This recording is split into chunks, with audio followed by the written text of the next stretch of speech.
அதுவும் பறிச்சுட்டு வந்து குடிச்சா அது தேவதையும் ரத்தம் கொடுத்தாராம். கொடுத்தப்புறம் அதுக்கு மறந்துட்டே இருந்துச்சா, அதுக்கு மறந்துச்சா. அடுத்த நாள் தான் வயப்பறிச்சுக்கிட்டு வாழைப்பழம் பறிக்க சொன்னாங்களாம். அதுக்கு பறிச்சுட்டு வந்ததுக்கப்புறம் எனக்கு இன்னொரு குடியே வச்சுருச்சான். சரி குடுக்க என்ன வேணும், உன் கையில் உள்ளது எனக்கு வேணும், உன் கையில் உள்ள மந்திரங்கள் எனக்கு வேணும்னு கேட்டுச்சா.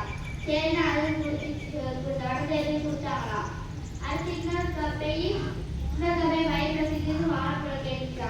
அதுக்குள்ள ஒரு குதிரை வந்து பறக்கும் குதிரை வந்து அழுதுட்டு இருந்துச்சா. அதுக்கு குரங்குடைய கேட்டுச்சா, ஏன் அழுதுட்டு கேட்டுச்சா. குதிரை சொல்லிச்சா, எங்க அம்மாவை காணும், எங்க அம்மாவும் எங்க அப்பாவை காணும், நான் திரும்பி தனியா வந்துட்டேன், என்னை விட்டுட்டு போயிட்டாங்க அப்படின்னு சொல்லிச்சா.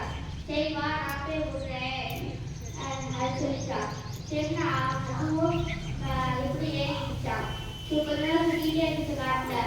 அப்படின்னா வந்து வாழைப்பழம் கழிச்சு அது கடையில சொல்லிச்சா. அது சொல்லிச்சா, எனக்கு எதுவும் தர வேண்டாம், எனக்கு நான் ஒரு சவாரி கண்ணையே அது சொல்லிச்சா. என்ன சவாரி கண்ணை, புதிய சவாரி கண்ணையே அப்படி சொல்லிச்சா. புதிய சவாரி எப்படி அதுக்கு ரெட்டை அப்படி சொல்லிச்சா. சரி எனக்கு அது காமிச்சியா அப்படி எடுத்தா. நான் அவரும் காமிக்க சொல்லிட்டு போவாங்களா. ரெண்டு பேரும் போனோம்னா அந்த இடத்துல இருக்குது இல்லையா, மரத்து மேல உட்காந்து இருந்துச்சா. அடுத்து சோகம் பண்ணிச்சா. அது வந்து நீ ஏன் சோகம் பண்ணுற, எங்கள் அம்மாவுக்கு தண்ணி வச்சு வேண்டாம்